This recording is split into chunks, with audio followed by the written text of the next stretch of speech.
All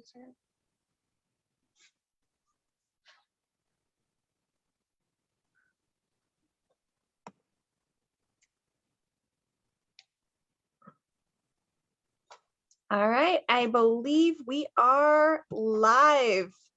Make sure I get to the right screen here. Hello, arty peoples, and welcome to another episode of Jerry's Live. As you can see, I am here with the amazing Andrew Cook from Savoir-Faire and MacPherson's. So thank you so much for joining us today. My pleasure. Thank you for having me, Emmy. Now, Andrew has an amazing show planned for us, but before he officially starts, I wanted to remind you guys, today's class is JL202. So if you are interested in anything that he is going over today, make sure you go to the website, jerrysartarama.com, and in the search bar, type in the code JL202, and the teacher's cart should come up with everything that he's using, and that way you can kind of check it out, and if you are interested in buying it, you can get it that way. Now, the other thing I wanted to make sure to let you guys know, because it's official, if you didn't catch it at the very end of my show last week, Art of the Carolinas is officially happening this year. I'm so excited. It's going to be amazing. Now, if you're not familiar with Art of the Carolinas, it's a giant trade show here in Raleigh, North Carolina. The trade show actually goes from November 12th through the 14th. It's the weekend, so Friday through Sunday. And then we also have workshops. Now, the workshops are going to begin the Thursday before, so the 11th of November. So classes, demonstrations, discounts. You can actually hands-on test art supplies in real person, like in real life before you buy them. I mean, it's a really fun time and a lot of art shenanigans. And I'm going to be there bopping around being me. And I'm also going to be teaching classes too. So I have 2 classes. If you are interested in taking them, you are checking out anything Art of the Carolinas related, you can go to the website artofthecarolinas.com and check it out there. So it's also the way to sign up for classes, and make sure that if you are interested in a class, book it now because they always sell out so fast. And the other thing is you definitely want to make sure if you are not local to the area or driving in, because it's not even that far from Virginia or like South Carolina, as far as just a day trip kind of a thing. But if you're going to stay here, make sure to book a hotel room as well, because they also sell out really fast. And it's just one of those things that everything gets filled up, and I don't want you guys to be, stuck. So that was all of my little reminders for you guys. So without further ado, please take it over, Andrew. Of course. Thank you. Thank you so much again for having me. I'm always really excited to be on Jerry's Live and get to play around with some products, some art materials. And in this instance, I have some really cool new stuff that's just come out. So we will dive right into that. But first, I'll tell everybody a little bit about me. Many of you may have seen me on Jerry's Live before. My name is Andrew Cook. I am the education manager for Savoir-Faire MacPherson's, which is an art materials importer and distributor. So we get to curate some really cool products like Fabriano and Edding, and make sure that stores like Jerry's have those available for you. So I am an artist as well as the education manager, and I have a studio here. I'm in Northern California, just north of San Francisco, about 45 minutes. So right now I'm really excited to be out of the heat. It's a little warm out here. So it's exciting to be here digitally with you, and I'm really looking forward to it. With that, I'll dive right into talking about some of the fantastic things that we have to talk about. So hang on, let me switch cameras over real quick. And I'm going to change views so you guys can see more up close what he is doing. Fantastic. Thank you. And I should mention to everybody that if you have questions or comments, please feel free to make comments, make questions. If you've seen me on the show before, then you know I'm a very interactive person. So I really thrive off of the things that you guys want to know. So if you have things that you're curious about, don't hesitate to let me know. Now, I have a couple of different things in front of me today that we're going to be talking about. The first one, we'll talk about a little bit of the historical aspects of some of the brands first. So the first one is these 1264 pads by Fabriano. The one I have here is the mixed media pad in 120 pounds, but it also comes in a sketching pad, a drawing pad, a heavyweight drawing, smooth and vellum Bristol pads. There's also a 110-pound mixed media pad and watercolor pads. So there's 8 different types of paper in this range. I just chose to play with the mixed media 120-pound today because I think it's ideal for the things that we're going to be playing with over here. Really fantastic stuff. So Fabriano, why would they call it 1264? We all know that numbers aren't the easiest thing to memorize necessarily, but it was really, really good move on their part because they are such a rich company as far as history goes. And Fabriano was started in 1264. So well over 750 years ago, they were started in Italy, began making paper in the Fabriano paper mill. And that's exactly where they are today. They're still in the town of Fabriano, Italy, making paper in the same paper mill. And that's essentially what the town is. It's a paper mill town. And the new 1264 pads are really calling attention to that history. So one of the things they wanted to do with the 1264 pads was to make them really, really attainable. So as far as price, it's not gonna make you balk. It's gonna be a really affordable pad, but at the same time being made in Italy in the Fabriano mill. Really solid paper, really good stuff. So let me make sure I'm hitting all my marks here. Now, actually, I do have a quick question Yeah, there. yeah. With the 1264 line, is that what you would consider like a very professional level, or would it be more towards a student grade? That is a great question. So it is closer to a student grade paper. Those of you who have seen me on the show before, you've seen me talk about Fabriano's Artistico range of paper, and that is the artist level paper, the high-end paper.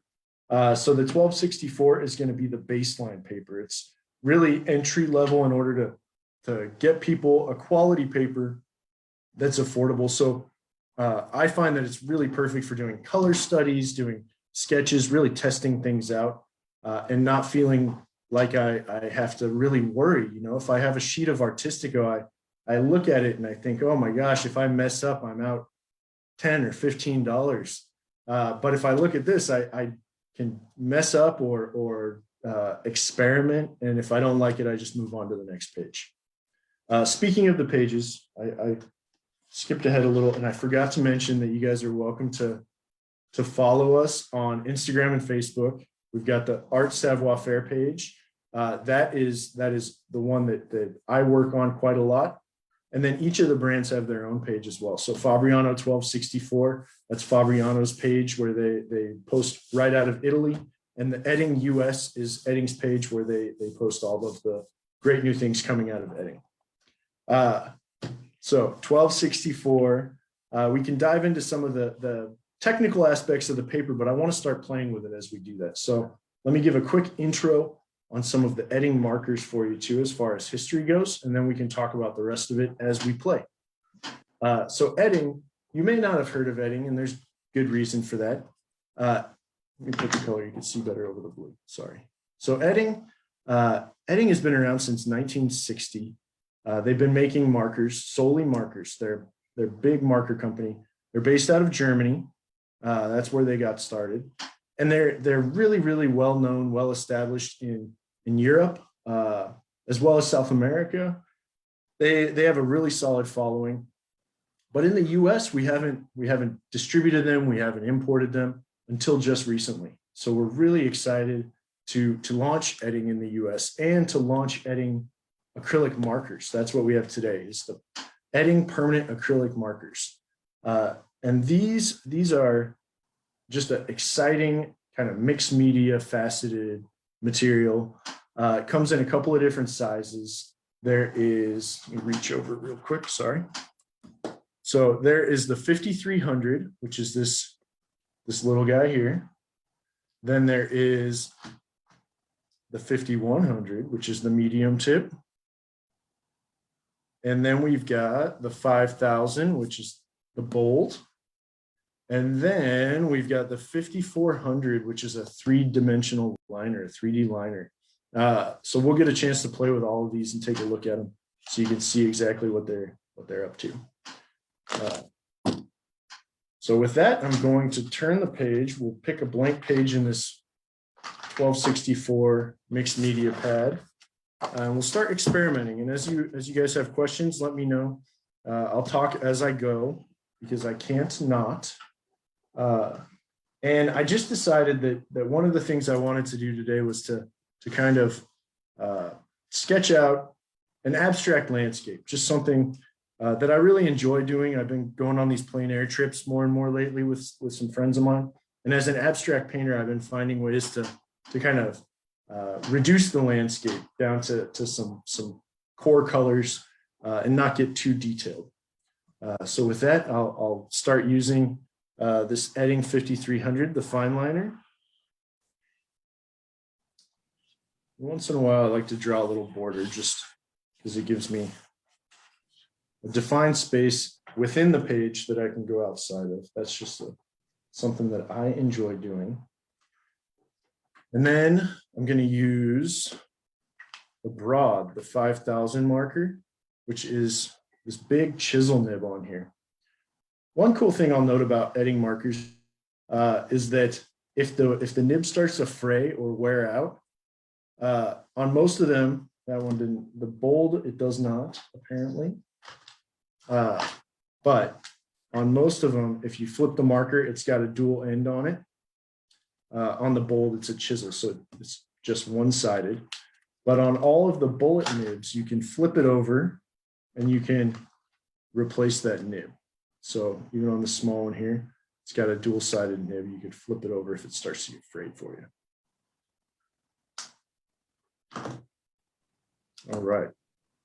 Now, since you actually just touched the nib, how difficult is it to get that off your hands? No, it's pretty easy. Like just a little bit of water right here while it's wet, and most coming right off. So soap and water takes it right off, no problem. I made quite a mess of myself over the weekend, and my hands are relatively clean now. So it's easier than normal acrylic paint, I would say, even though this is also an acrylic paint. And you know, I live near the coast, so I've been doing a lot of little coastal scenes. So we'll try doing something coastal. Now, one thing to note with this color in particular, and a couple of the other colors. So this one's called Opulent Turquoise. I don't know if you guys can see this, but here it's got this opacity reading on the side of it, and it actually checks a little box or points at where it falls on the opacity scale. So this one is considered very opaque. You can see over here that it's going over the black line, and you can't see the black line. Let me grab just a little swatch that I made. Sorry, talking away from the camera. Let me grab just this little swatch that I made. So all of the Edding markers, they dictate, all of the Edding acrylic markers, I should say, they dictate their opacity based on what the color is gonna represent best. So you can see in a couple of them that they'll be annotated on the side of the marker as opaque. They have great coverage. They'll cover black, they'll cover dark marks, but then some of them, in order to maintain their bright vividness without adding white, they call them translucent or semi-transparent colors. And that is just to keep them really vivid. So they work really well in a layering capacity as well. So you can see that it doesn't quite cover the black, but that is okay. They're designed not to be completely covering. There are some that are mixed with white, some pastel tones that'll cover, if that is what you're reaching for. So this one here, as you can see, it's very opaque. Now I'm pumping this because in an acrylic marker, it's full of acrylic, and acrylic is pretty thick. So as you're using it, it's filling that nib, that kind of a sponge nib. And as it does that, it's kind of porous, pulls it all in like a sponge, and I'm using it on this paper. And then after I've used a fair bit of it, then that little sponge is no longer filled with paint. It's no longer saturated with the acrylic ink. So I pump it, and that releases a valve that lets more paint flow out of the marker into the nib. So you can really get it juicy that way. So if I really want to make all these kind of textural marks that I'm doing, I want to keep it relatively fluid in that nib. Now that actually touches base on something that I believe it was Peggy Sue Schaefer was asking, is there any kind of like a tip or trick to get them to continuously flow? But more so with her question, she was asking if it's been put away for, you know, a couple of days and the nib is dried, because it is acrylic, does that affect that spongy nib at all? Or does it still reactivate like you just did? So the answer is yes and no. So one really cool thing about Edding, well, let's answer it in stages. So acrylic is a permanent paint. So once it dries, it's not going to be resoluble. So if the nib dries out, if I were to leave this open on my workspace here overnight or 2 days, 3 days, I'd come back and it would be pretty dry. And then that nib is pretty gone. So we don't want to do that. But Edding, one of the really cool characteristics of Edding is that they have this kind of a signature snapping sound that all of their pens and markers, where am I? Okay. All of their pens and markers make.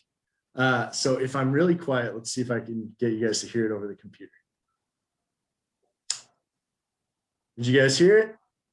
I can definitely hear it. That's for sure. Perfect. Perfect. So every pen and marker that Edding makes is going to make that snapping sound. And if you don't hear it, it's not closed. So if you do close it, that nib is going to stay saturated with that paint indefinitely. It won't dry out on you. As long as it's snap closed, it's airtight.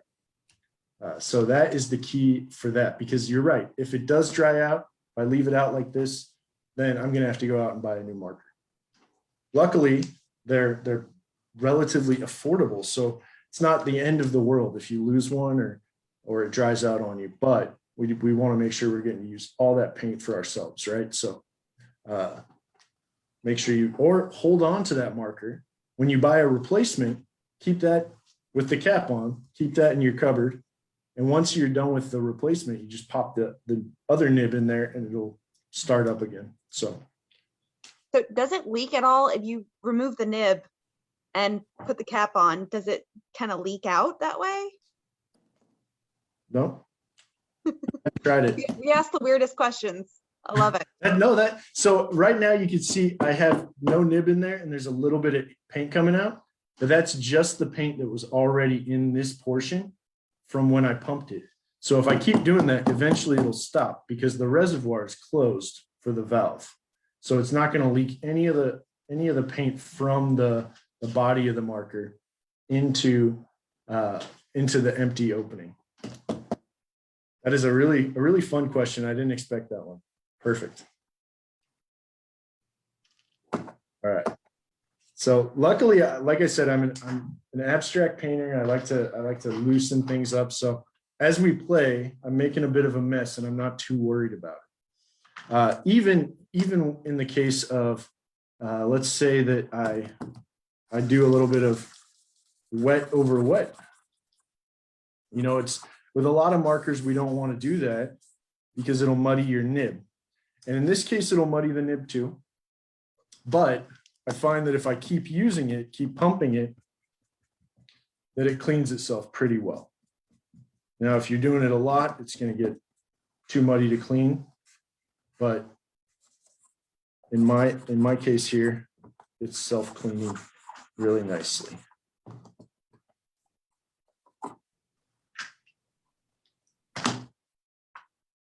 And then let's see, I'm going to pick some other colors here. You know, let's talk a little bit about the markers that we are really excited about today. I think all of us want to play with them, and that's these 5400s. So the Edding 5400, otherwise called the 3D liner, has two tips. One tip has a small round opening. So you can get these. Is that on screen? That is on screen. Okay. And then the other side has a wider flat opening. So you can get.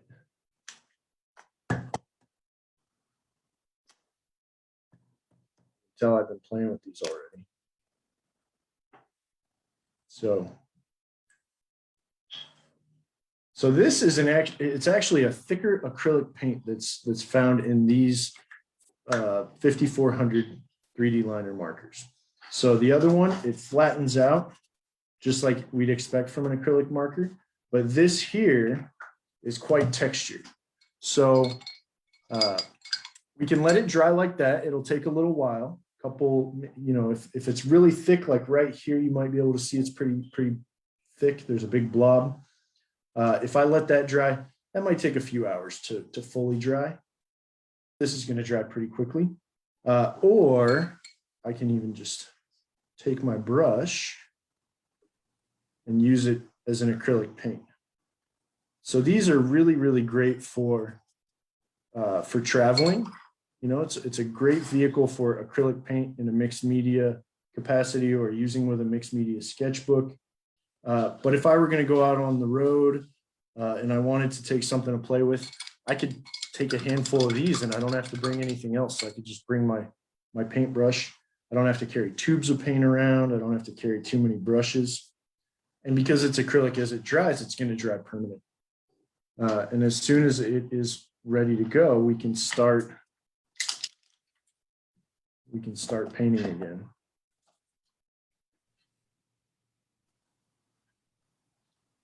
But even the ones that are in the regular markers that don't have that three-dimensional paint, if you act quick, you can get some of that color out with a wet brush too. Now, we did have a couple of questions for you. Sure. With the either markers, the ones that are the more like the bold ones, the flat nib, the chisel tip, that's what I'm looking for, or the smaller ones, or even the 5400 that has that 3D liner kind of paint effect.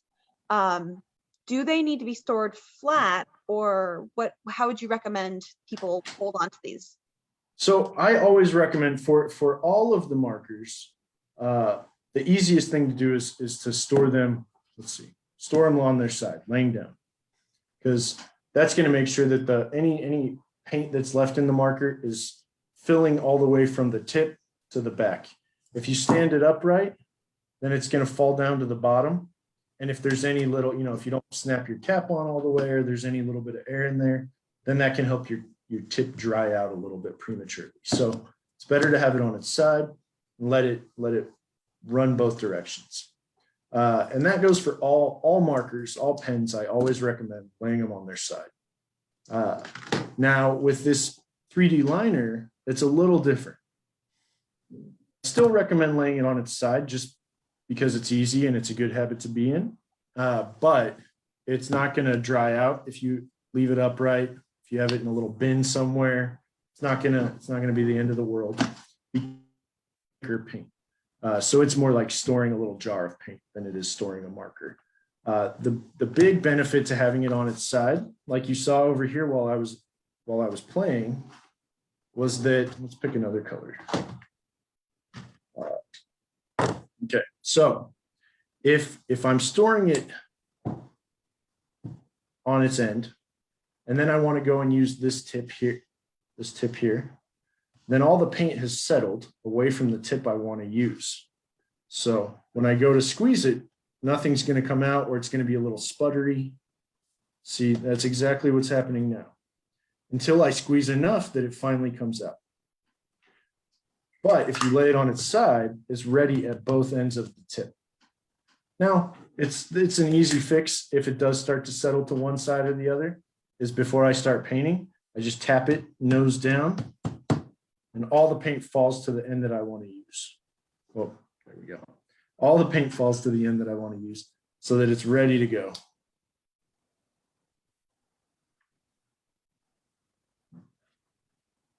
Now with the not the 3D liner, the other ones, does the paint kind of separate while it's in the actual, the body of the marker?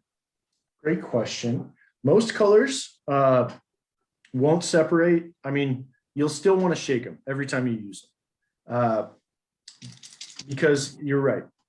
Some of the colors, especially if they have a denser pigment like titanium white, then it tends to fall to the bottom of wherever. If it's on its side, it'll fall to the bottom, and then the binder will kind of settle.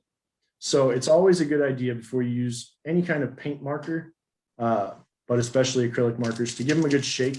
I happened to shake all of these before we got started today to save us all a lot of time. But if you've already done it once, then just a little shake, for 30 seconds, minute. If it's your first time opening the marker, like you bought a new set today on Jerry's, you get it tomorrow, it's been in the mail, you probably want to sit there and shake it for 2 minutes just to make sure it's really good and mixed up before you get started. And then the tip is going to be empty. You'll see that it's just a white fiber tip there. And so you're going to want to first, before you even start trying to get the paint to flow, push down on that tip with your finger upright, because it releases air out of the top. And that'll take away some of the pressure from maybe traveling, being on planes, being, going over mountains, that kind of thing. Releases that pressure. And then you'll be able to start pushing down on the nib in order to get it flowing. It takes a few minutes to get flowing because the paint has a lot of solids in it. It's really dense. And that fiber is pretty tight in order to make sure you get these really great lines and all the paint doesn't just kind of flow out of it. So it takes a few minutes to get it flowing. And then once it's flowing, you're good to go. So definitely, if you get them and you notice that the tip is just plain white, don't worry. That's how it's supposed to be. Shake it up real good. When you think you're done shaking, shake it a little more. And then you just give it a couple pumps for, a minute, 2 minutes, 3 minutes, however long it takes. The bigger ones take longer. And then it'll be flowing in. And you'll never have to do that again to get it primed. You still want to give it a little shake, but you don't have to prime it every time you get going. Now, we did have a couple other questions. Let me kind of scroll back up so I can see them. Now, a couple of them are not more so for you, but they're actually for Jerry's, customer. We will have them in stores. I do know that. So I believe it was Monica that was asking, we will be carrying them in stores. I don't know if they're actually there yet because these are so new. But they are available. New. Yes, and they are available though online, so you can order them from us. Somebody else was asking if, and I lost it here, if they can buy the markers individually. Yes, you can. They come in sets, but you can also buy the individual colors on the website as well. They should be all I believe they're all on the same page. If not, there should be like a see also section that you should be able to link back and forth between them. Absolutely. And the sets are a really great way to get started.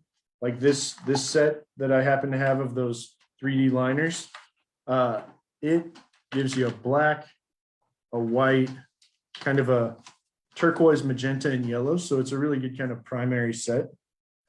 So if you're looking to get started and you want to get a couple colors, then something like that is a really good way to do it. And then from there you can supplement, individual colors or replace individual colors. But I always really promote sets as a way to get started.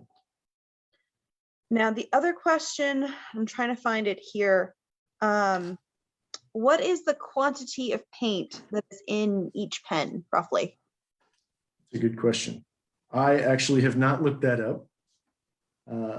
Let's see if it tells me. So these 3D acrylic liners, they are 45 milliliters of paint. And remember, that's a heavier paint. The broad, the 5,000 marker, let's see if it tells me on this one. This one does not give me volume, it looks like. Yeah, and I actually did receive a couple of these that I've been playing with myself, and I'm gonna try and see if I can actually pull one out and find the quantity, because I didn't even look that up either. No, it's I'll have to look it up. It's really a standard size for the paint markers, but it doesn't list how many milliliters of fluid are in it. Yeah, it does list the millimeter of the actual nib though. So I have the 2 to 3 millimeter, which I believe is the medium size, and then I have the broad tip, which is 5 to 10 millimeter. Absolutely, and then the two that I have. Then the small one is a 1 to 2 millimeter. That's a nice fine liner. I know you can almost use it as kind of a sketching pen. Yeah, I'm definitely gonna have to get myself a set of those. Now, the other thing that somebody was asking, it was John. John was asking if you can actually refill these markers. They are not refillable at this time. They may be looking at that in the future, but they are brand new. So the current iteration is not refillable. But they're very affordable. So if you do need to buy the individual, color because you've ran through your black so much, it's not that it doesn't, kill the wallet. So that is kind of nice that you can buy an individual color in case you run out of one that you've used a lot. Absolutely. I do really like that aspect of it.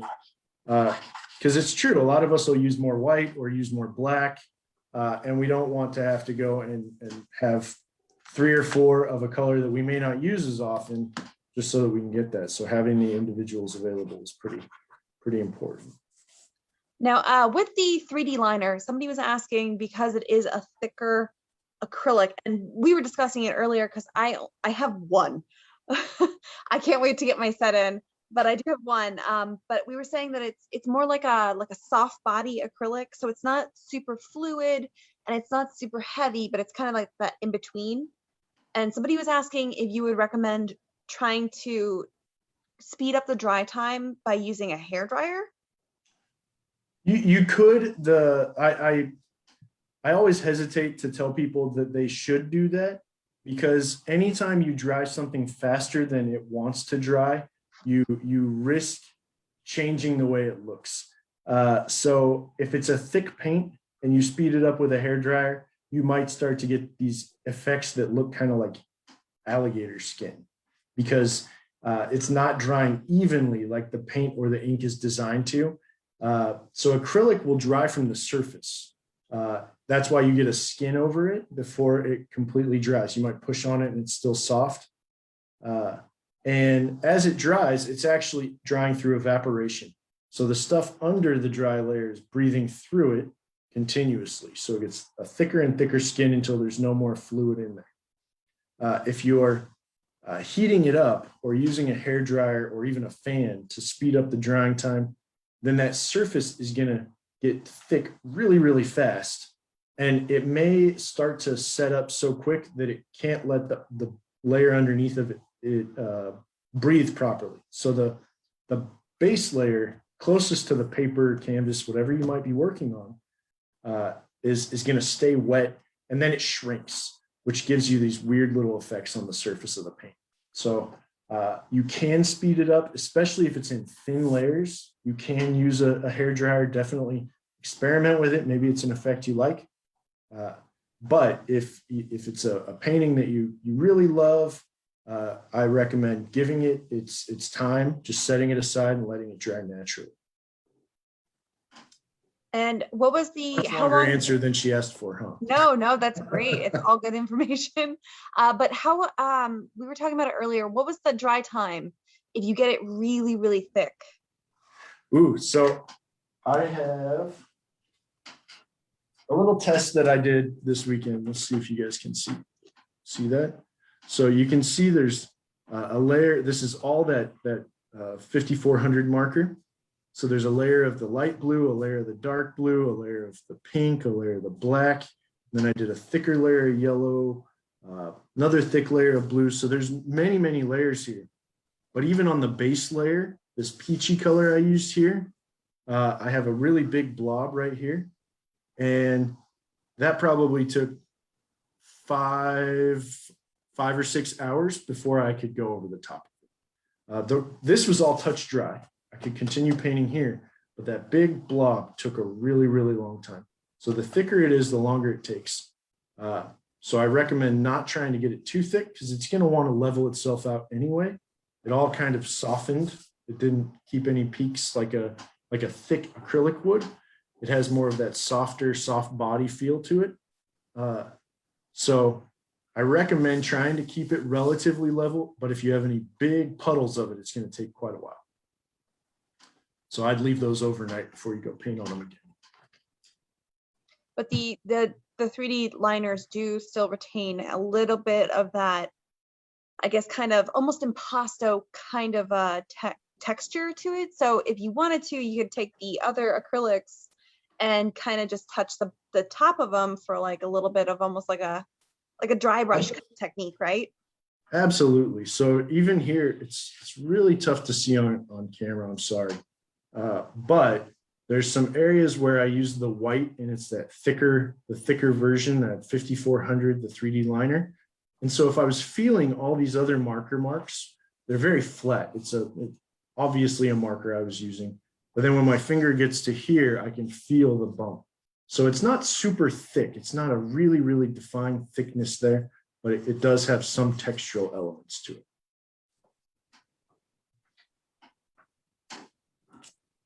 Absolutely. So I didn't end up liking the painting that we started earlier that we were experimenting on, but that's okay because I'm working in this 1264 pad. So I just flipped a page and I moved right along. I don't feel like I lost anything. I'm uncommitted. I just decided to move on to another page because there's plenty of them there for me to play with. So I really like working in sketchbooks, 1264 being the ones I'm working in presently. They help me to feel unencumbered. I can really experiment and not feel like I'm wasting paint or wasting paper.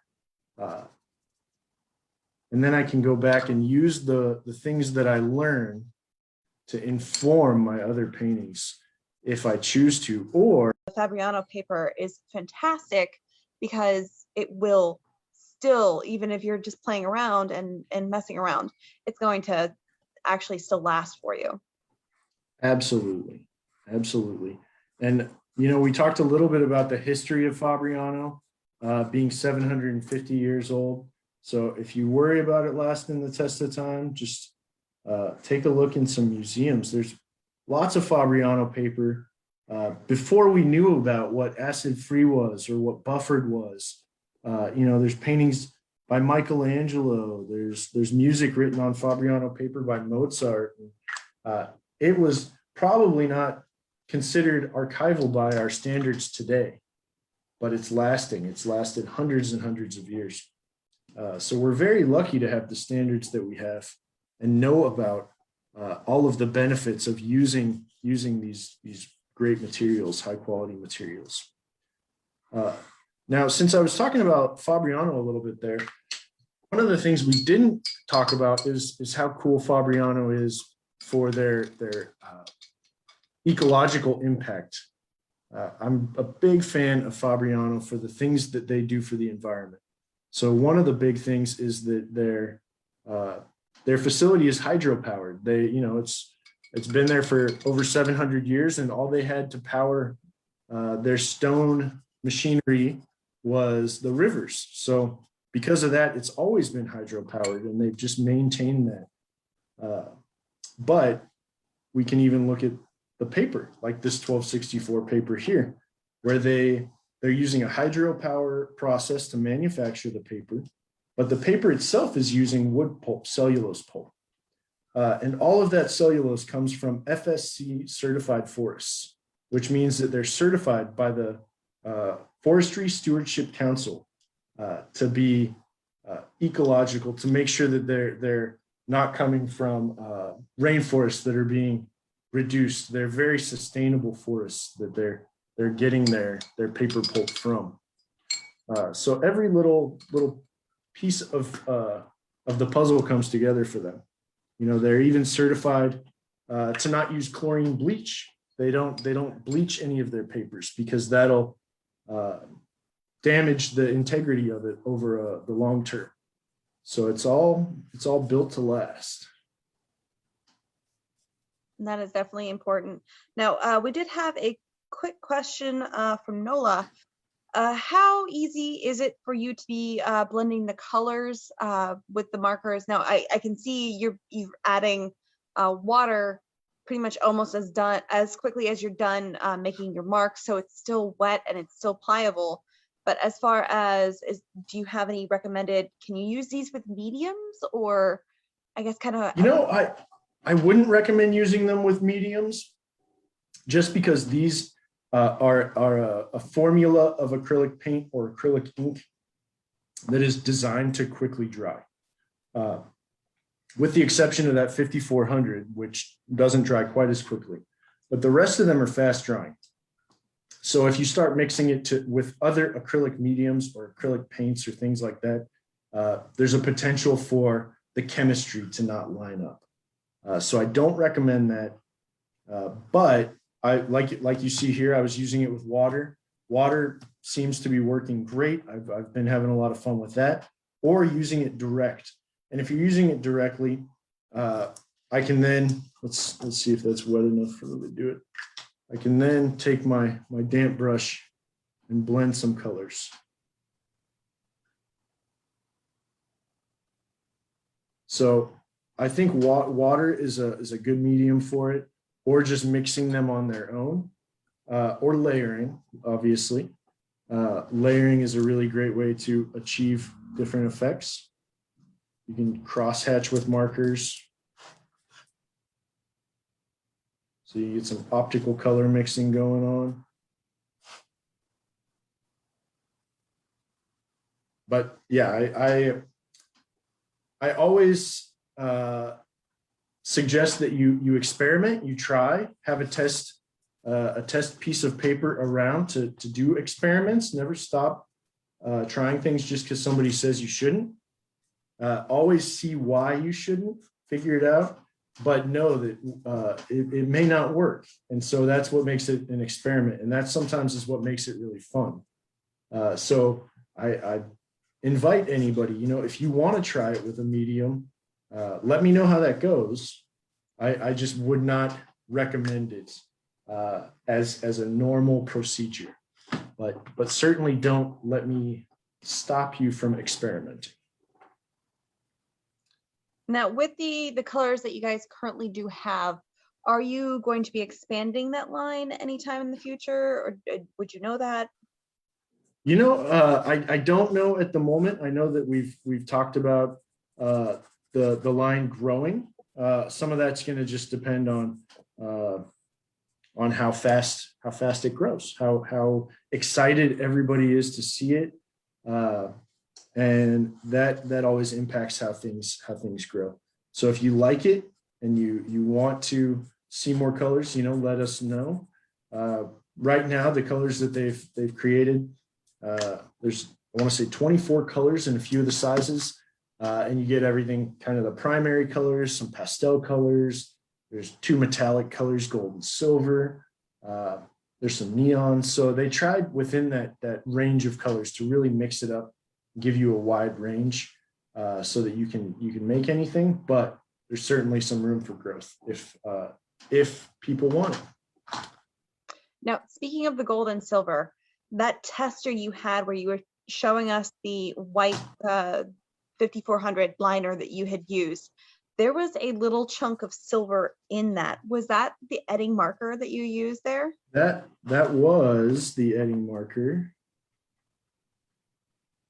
And here it is.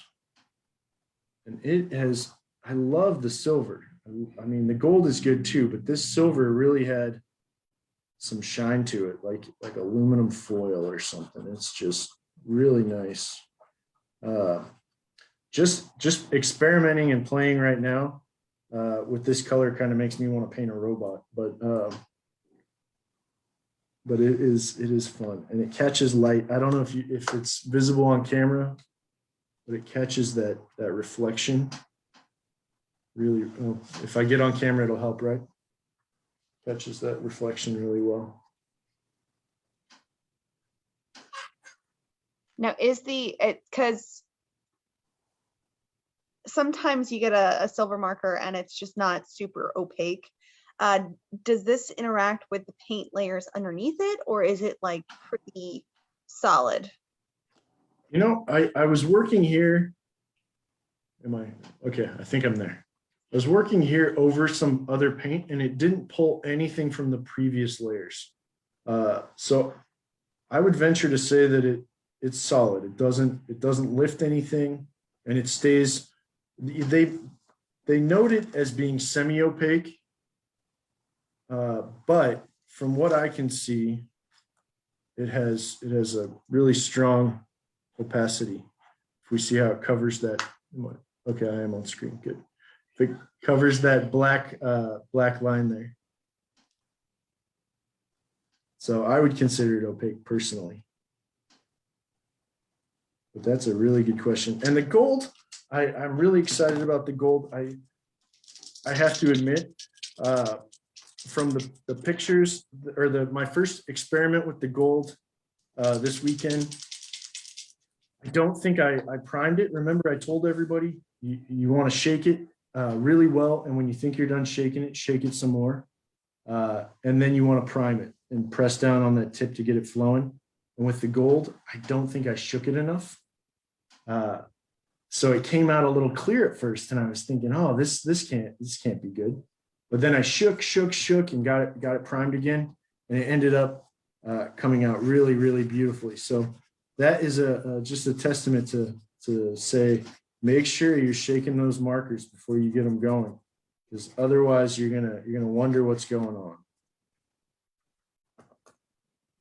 Now, with any of those markers, is there any kind of an odor associated with it? That's a good question. The broad, the fine, the medium, they don't have any kind of an odor. There's a hint of kind of that acrylic-y smell from the heavy, the 3D liner, but it's not, I wouldn't consider it bad or chemically or anything like that. It's just a very faint kind of paint aroma. So it has that typical just acrylic smell. Right. Exactly. That's a good question. I always forget to smell my markers. Let's be honest, for artists, we always sniff things. Now somebody else was asking, how light fast are these markers? They are, with the exceptions of the fluorescent and the metallic, they consider them light fast. They don't have them individually rated yet because they're so new. But in asking Edding that very question, Edding told me that they are the Edding standard of light fast. So that is a good enough answer for me for the time being. And I know, with fluorescents and metallics, you got to be cautious. But the rest of the colors are using artist pigments, so I'm not concerned there personally. And I do a lot of my own light fast testing too. When I bring new things into my studio, just to see what's going to happen, I'll put it on a south-facing window, cover half of it with some black paper, and see how it goes. I haven't had a chance to do that with these yet, just because they're so new. But in looking at the color and the way it interacts with the paper, I'm going to venture to say that they are all very light fast. The pigments look like similar pigments to what I would see in an artist paint. They don't look like a dye, and dye tends to be some of the more problematic colors. But that is just observation at this point. But Edding assured me that they are permanent, light fast, fade resistant, fade proof, whatever we want to call it. Now, It's not a, being that it's not an artist grade paint, it's still an acrylic paint marker. They don't have all of the same annotations that an artist grade paint might have. You know, it doesn't list the light fastness. They don't tell us what pigments are in there, but that's okay because that's not what these markers are necessarily made for. They're more experiential, experimental, just ways for us to get outside of our box. speaking of though, have you tried working on other substrates? Somebody was asking about canvas or canvas panels. Somebody actually asked about a mailbox. So I'm guessing they're going to be doing a custom mailbox in their future, which I'm kind of excited for. And I hope they are part of our Jerry's Live Facebook group and post it because I want to see it. Absolutely. I want to see that too. That sounds great. So they do work on canvas. They work on paper. Let's see what they recommend. They, on the marker itself, it just says canvas and paper. A mailbox, I would say yes to a mailbox as long as it's primed properly. And I always recommend if it's going to be out in the weather, give it a quick coat of varnish, you know, whether it's an acrylic spray just to weatherproof it. But it'll, you know, most anything, as long as you prime it right and you give it a spray of a clear coat, it's going to hold up. As long as the mailbox will. Let's see how it works on glass. Is that in the picture? So I'll have to let you guys know how that dries. We'll test some strange materials today. That is fantastic. Now, we do have somebody else asking when it comes to if you do a final piece with this and you want to frame it, do you recommend like a UV coated glass? Would you just leave it wide open? How would you frame these? Personal preference. If it's on canvas, you could just hang it right on the wall. I do always recommend that somebody use a UV varnish just because it can't hurt. It's always a good idea. So a UV varnish on a canvas or even a UV varnish on a painting on paper, it's going to give you a little added protection. So whether it needs it or not, it's a good idea. It's also going to protect it from dirt and dust and soot and smoke and any of those other things that get into our air. As far as glass, if it's on paper and you want to frame it behind a glass, a UV glass or a non-reflective glass, then that's fine too. It's not going to hurt it. But you don't, it's all up to your personal preference. You don't have to frame behind glass like a pastel or an oil pastel. And you can have it on the wall directly on canvas. You don't have to varnish. I just recommend that. And then other people are asking, how do these compare to other, I guess, paint markers that are on the market, like Posca? Somebody was asking about Copic, but those are a totally different, because Copic Right. are alcohol based Those are, and these are acrylic. alcohol based. So they are very different, just whoever was asking that question. But when it comes to like an acrylic marker, are these comparable? Yeah, that's a really good question. There are a number of acrylic markers out there. I would absolutely say that they are friendly. You know, they're compatible. Big difference being where they're manufactured, how they're manufactured, and the color range. So it's entirely personal preference when it comes to that. But as far as quality, yeah, they're all strong quality. I can only speak to these ones because that's what I have in my hand and I'm using right now, and I'm enjoying them. And then as far as them comparing with an alcohol-based marker, any alcohol-based marker, this is just going to give you more texture, more opacity a lot of the time. You don't have to use a marker paper, which is always recommended for an alcohol-based marker. You can use this directly on a lot of surfaces. You know, alcohol-based markers don't traditionally work well on canvas, or if you're using mixed media paper or watercolor paper, then they'll soak in and have a softer feathered edge, things like that. So the acrylic markers are more versatile as far as the surfaces that you can use them for. Now I think we have time for just 2 more questions because we are almost to the end of it here. Oh my goodness. I time know, hour flies. flies by, doesn't it? But with the markers, what is the finish when they dry?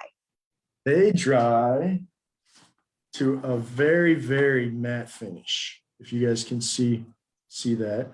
I wish so if we're going to compare it with something glossy like this plastic, you can see how matte it actually to the touch has a matte finish to it. So I would call them all very matte. And that's the 3D liners and the flat acrylic markers, right? Yep. And they all dry. I can see the marker next to the 3D liner here, and they dry to the same finish, which is very handy. And then having that flat texture or the matte texture to them, I imagine, yeah, they'll take dry drawing media really well if you're doing anything that's incorporating mixed media. So you can use these as an underlayer because there's enough tooth from that matte surface. So that's really exciting too. And then the other question I wanted to ask you is about the paper, because you are using a mixed media paper and you have been putting a lot of water onto the page that you've been working on while we've been talking.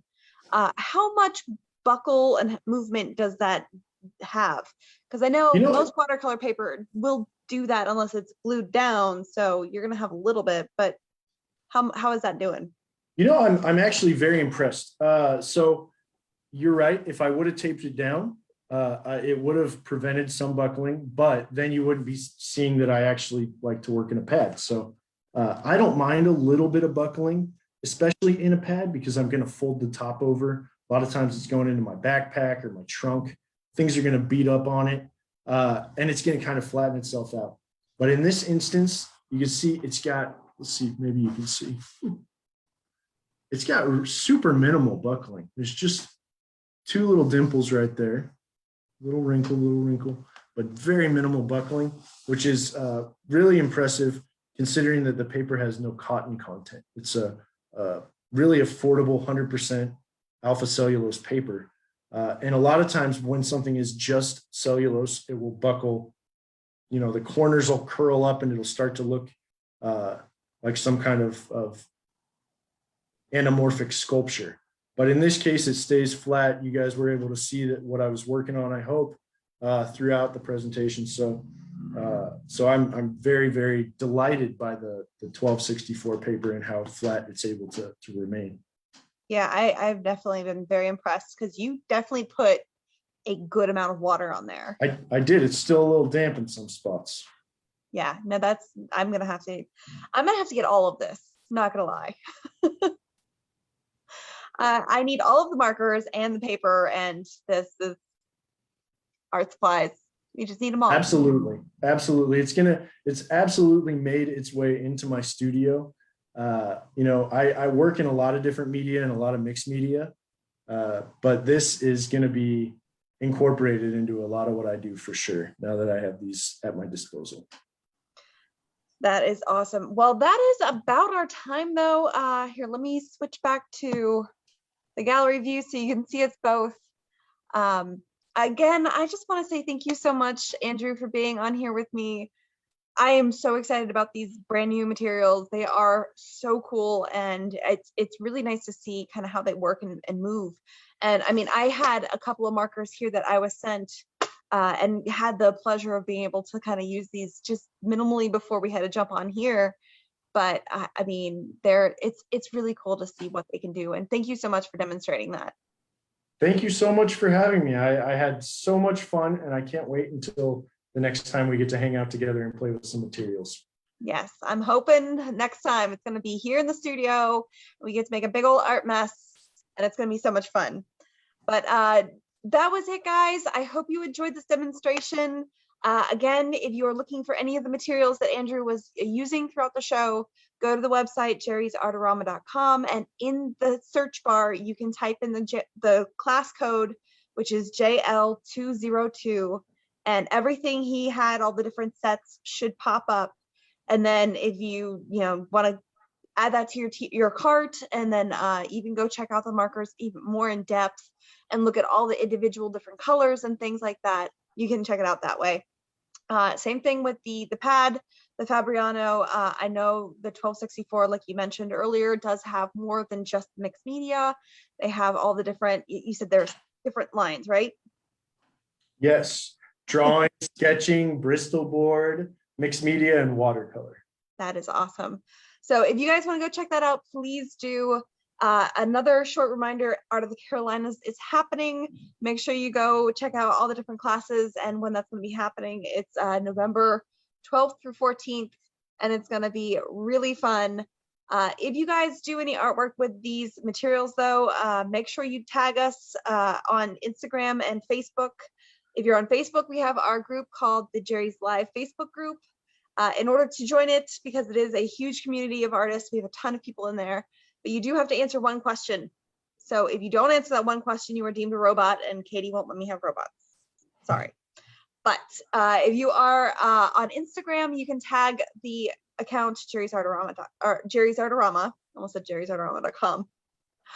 And then just the account Jerry's Artarama. And then if you want to actually tag me as well, it's misscakes.art.